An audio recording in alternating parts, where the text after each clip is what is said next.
Hey, what's up YouTube? I thought I'd go over a question I ask sometimes in stream, and that's basically whether or not it's worth getting this game. You know, at this point, the game for US players on console is like 4 years old, and the game itself is actually older than that, as it's been out in arcades since, I don't know, 2014, 2015? I got this in 2018, so I'm not 100% sure on the timeline, but regardless, it's been out for a while. Now the easy answer is, yeah, of course, like if you like it, if it looks cool to you, I mean, obviously you should go ahead and try it and get it and enjoy it, hopefully, before you go inevitably insane. Excuse me, technical difficulties.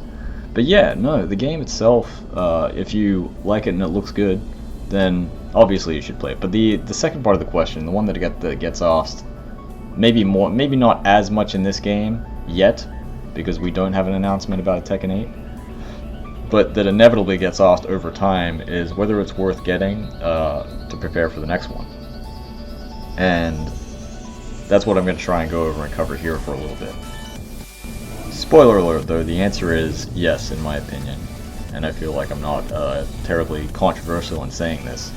The game itself, the Tekken system, the way it works, has worked similarly to this for a very, very long. I'm not a Tekken historian, I couldn't tell you exactly how long, but the principles of movement, of sidestepping things, of ducking certain strings, strings being moves that you press the buttons in order to make you know, a combination of punches and kicks come out.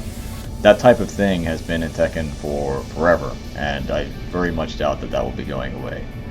So on that note, yeah, the fundamentals, the things that you'll learn in the game, or in Tekken 7, will most likely apply in large part to Tekkens that come after.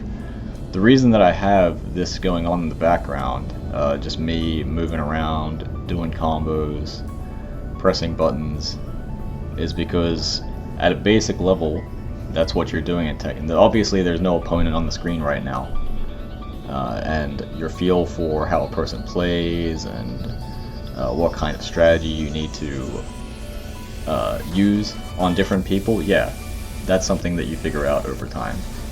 But having said that, the fundamentals again of ducking, of moving, sidestepping, making people with buttons, like those are here most likely to stay. You never know.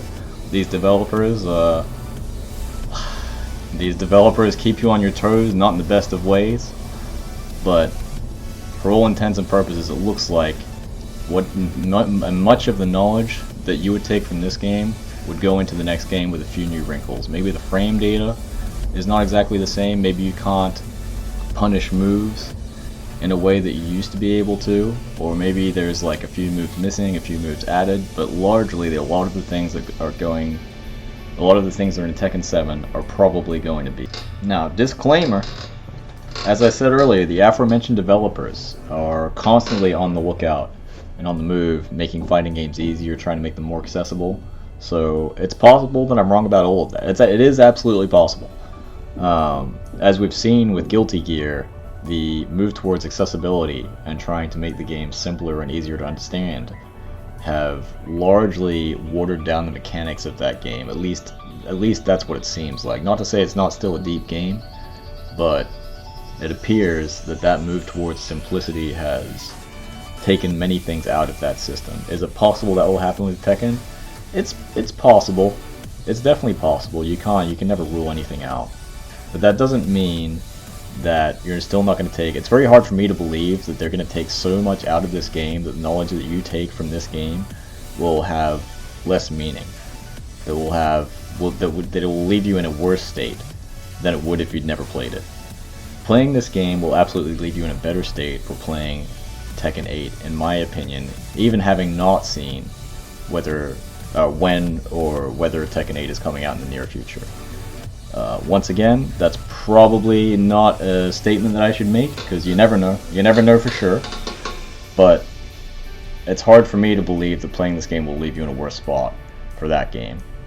Once again, though, if you're just looking to play the game because you think the game looks cool, then don't let anyone tell you not to do that. I may do a character selection video in the future on whether or not it's futile to think about selecting a character, or on whether or not there's a need to select specific characters. Again, I'll give my opinion in the future on that. But suffice to say, the most important thing is learning the fundamentals of the game anyway. So again, that would lead. You might be able to tell my opinions on characters for that. That definitely leads me to believe that playing this game is worth it in and of itself, but also for the next game. And yeah, I mean, that's pretty much all I had to say on this. Thanks for watching.